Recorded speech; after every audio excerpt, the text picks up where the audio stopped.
Hey everyone, so today's video is just a general guide or tips and tricks video, I guess. I don't know how many tips or tricks I'll be showing you in this video, but that's usually what these videos are titled. Anyway, this is about RTA. Now, for most of you who watch my channel know that this is the main focus for me for Awaken Chaos Era. You know, I'm at the point in my account where dungeons are full auto.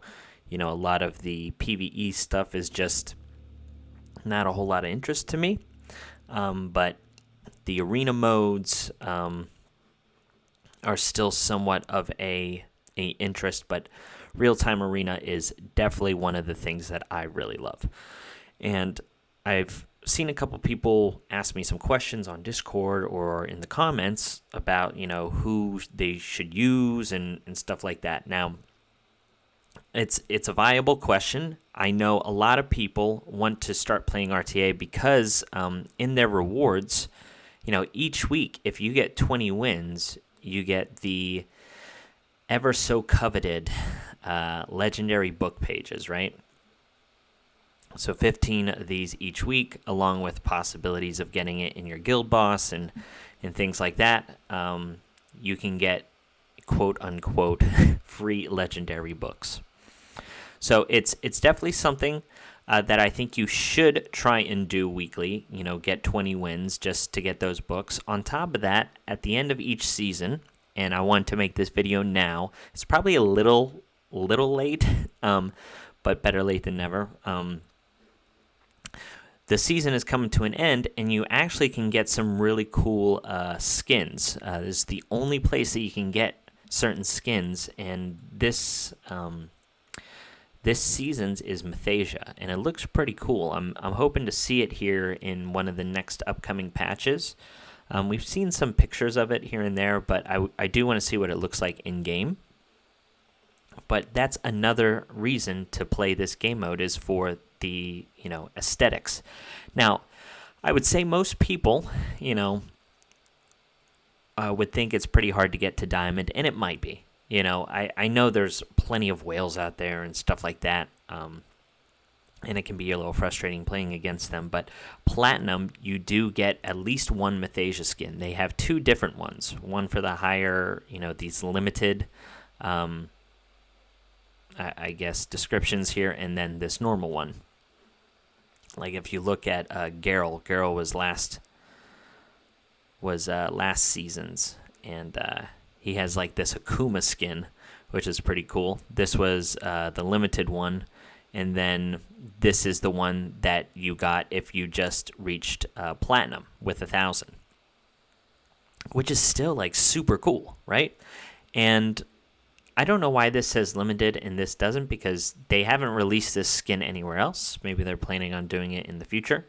But either way, it will be the same thing with Mathasia. You'll have that limited skin, which is slightly different, and then you'll have the other premium skin, which is still really cool. So I would encourage anybody to go out and do that. And I promise you, the more you play RTA, the more that you'll understand how to win, and then I think it will become fun for most people. Because last season, when I was first trying to get this Geralt skin, trust me, I was just as frustrated as I think most people are whenever they start out with RTA. It's, you know, you want to smash your computer and or your phone.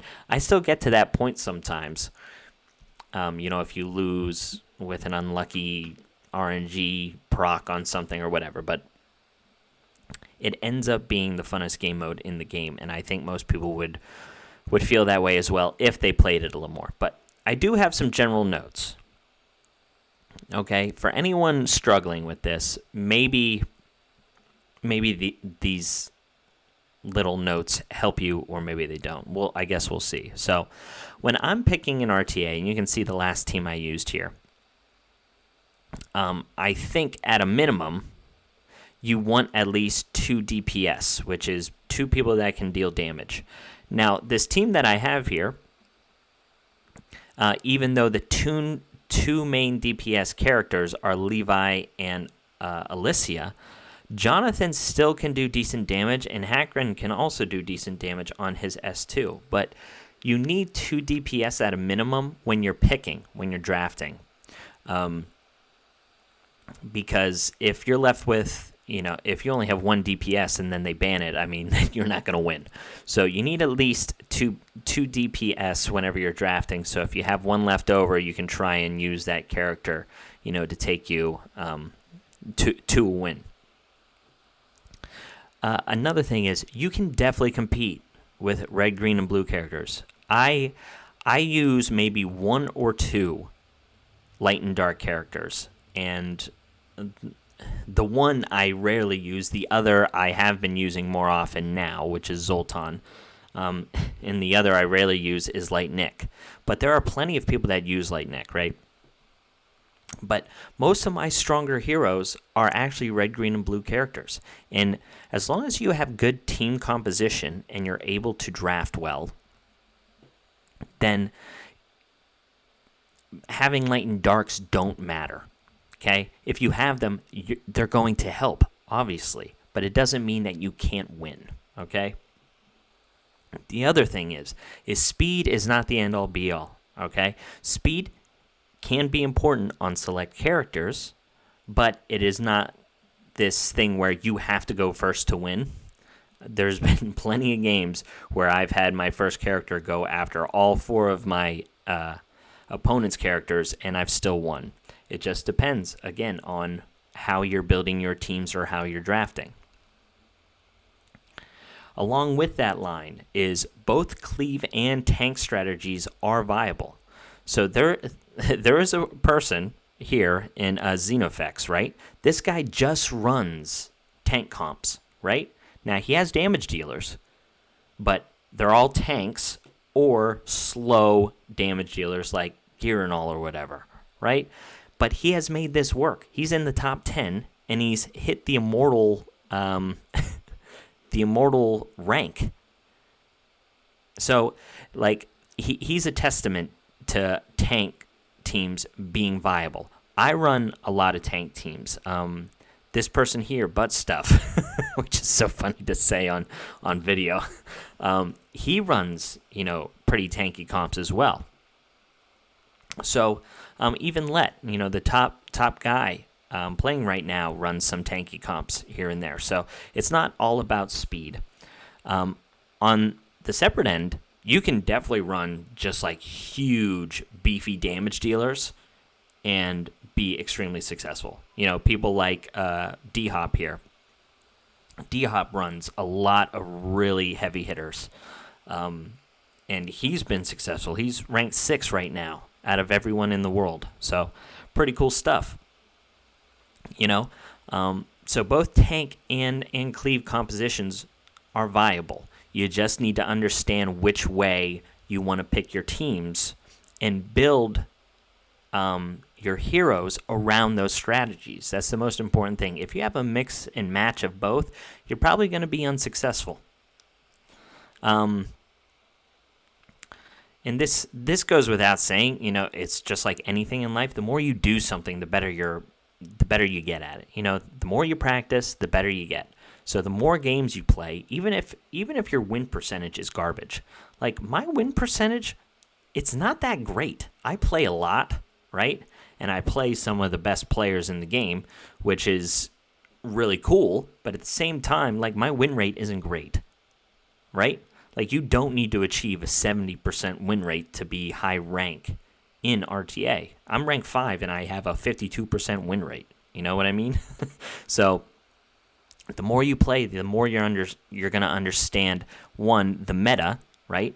And then the strategies that people are using. You'll know how to counterpick based on what people are picking.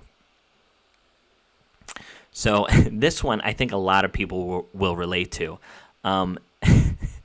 Take advantage of your broken units. Because, yes, RTA is not fair. It is not a fair game mode. I understand that people will have a bunch of light and dark legendaries. They're ascended. You can't kill them. They're super fast. They have dumb passives or whatever. I've gone around spreading that crap too whenever I get really frustrated. I get it. So if you have broken units, use them, right? Levi, he is annoying as all get out, right? Sometimes he's amazing, sometimes he's crap, because of the RNG, and I'll win games just because the RNG was good to me. So people will consider him broken, right? The other broken character that I tout all the time is Ralph. This character is so unbalanced.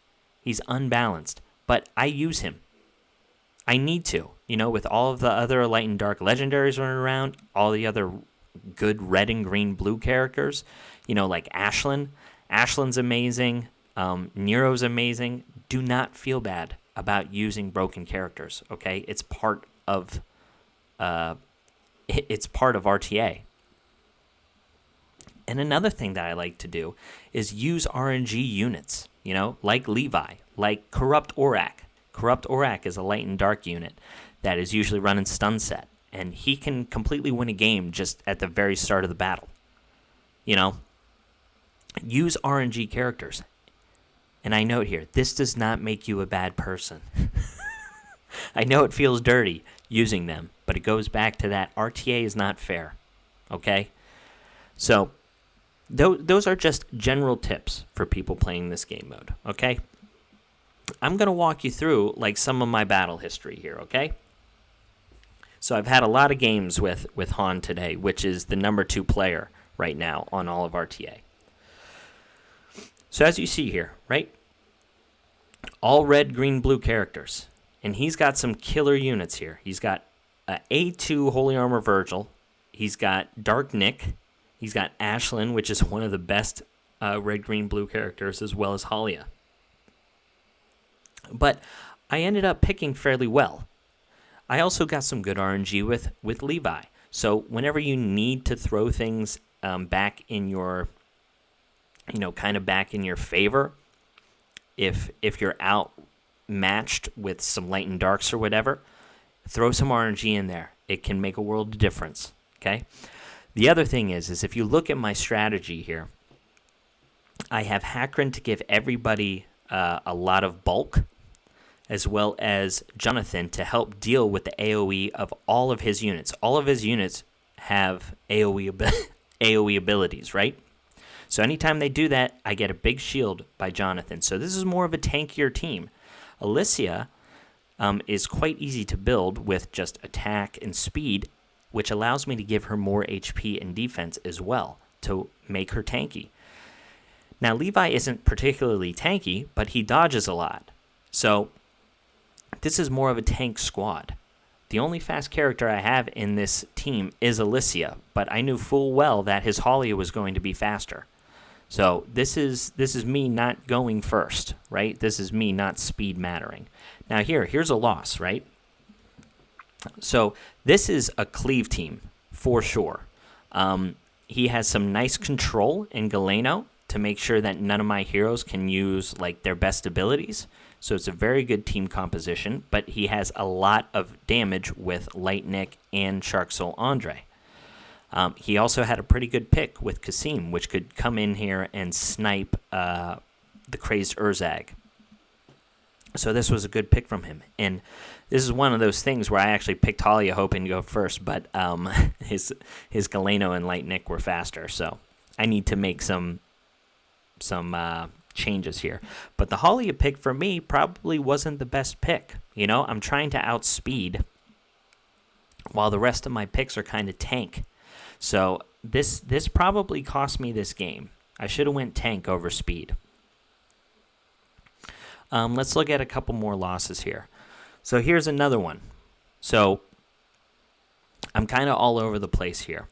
I'm going just mainly damage dealers, and this kind of ended up costing me. Here I just went all damage dealers. He had a nice combo with Halia jumping into Dark Nick because I had Jabez, and then I just wiped. So because I didn't have any kind of real protection, his Dark Nick just can completely destroy my entire team here. If I had Hakron, if I had Jonathan, maybe that would have worked out better for me. But it's me not picking the right kind of compositions. So just some, review for you on what I was talking about on those notes. The other thing that I do want to mention that was not on my sticky note is I know that books are an issue.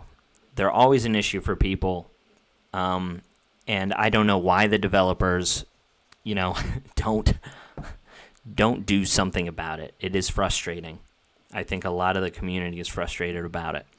But using your books on RTA units only is never a good feeling. If it's someone like me where I'm way past needing books on anything PvE related, I'm fine using it just for RTA, right? But for those of you who are still trying to progress through the game, right? You're still trying to maximize your dungeon efficiency, going through all of these dungeons, trying to get to level 16, trying to beat Void Tower hard, things of that nature. I want you to know that a lot of heroes that are really good in different parts of the game are still very, very viable in RTA, okay? People like Ashlyn. Ashlyn is very good in faction challenges, in, guild versus environment. Very good there. Same thing with Nero. Guild versus environment and faction challenges, as well as some dungeons. He's very good in Ash Magisteria. So if you're using books on these heroes, they translate very well over into RTA. You do not have to book heroes specifically for RTA to be good in RTA, to be successful there. You might have to switch up some of their gear. That might be a thing, but I have found a lot of success with multiple gear sets that transition into all different parts of the game, whether it be faction challenges, guild versus environment, dungeons, and RTA. So that would be my last kind of comment or tip, is try and utilize the characters that you've used books on for dungeons and PvE progression in your team compositions for RTA. And I'm always down to help. I always, if people ask me what can I do to be better at RTA or something like that, I try and give my best opinion. Again, I'm not the best player at this game mode at all. But it's just some of the things that I've learned while playing it. So if you guys have any questions about RTA, where you're struggling, what rank you guys are right now, you still have some time to try and get up to that platinum rank to get that Mathasia skin. I believe this is also a challenge in one of those challenges down here that they put in. I can't remember where it is. Maybe this one? Yeah, Platinum 5 in Skyduel, and you get a legendary book. So it's definitely worth it, guys. I think it's a lot of fun, and I think the more you play it, even if you don't achieve those higher ranks, even if you're, in this rank, in the Platinum, Gold, Silver ranking, I'm sure you can find plenty of games with people that have maybe 1 or 2 heroes booked or something like that, and it can be enjoyable for you. So I hope this was helpful in some kind of way, or you enjoyed the discussion. And again, if you need any help or any assistance, send me a message, in the comments below. I'm always on Discord, on the General Ace Discord. You can message me there. I'll try and answer some things. And, I was thinking in the future, if anybody had any interest in it, once I get to 1,000 subscribers on YouTube, if I ever get there, I'd like to do some live streams where I take over people's accounts and maybe play RTA or just watch them play and talk some things through. I thought that would be kind of cool. But that's all I have for you. I hope this was interesting. I hope you enjoyed it, and I'll catch you on the next one. All right, see ya.